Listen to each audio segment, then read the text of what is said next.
wowe uri murandeba, ndagira ngo uyu munsi dusengane Imana, ubutware bw'Imana buze kuri wowe, ineza y'Imana ize kuri wowe. Wewe meye gukurikira hano kuri Team of God TV, Imana ivuganye nawe, irashaka kuva muri icyo kibaya cy'ibyaha, irashaka kuva muri icyo kibaya cy'ibyaha.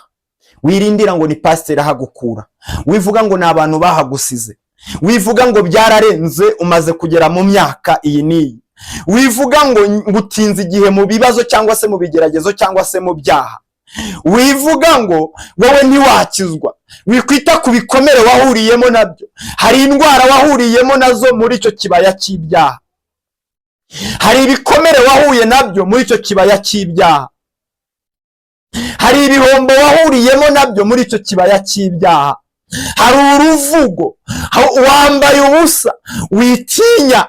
Ngwino kuri Yesu, ngwino kuri Kristo, ngwino Imana igutabare, ngwino Yesu akugirire neza, ngwino imbabazi z'Imana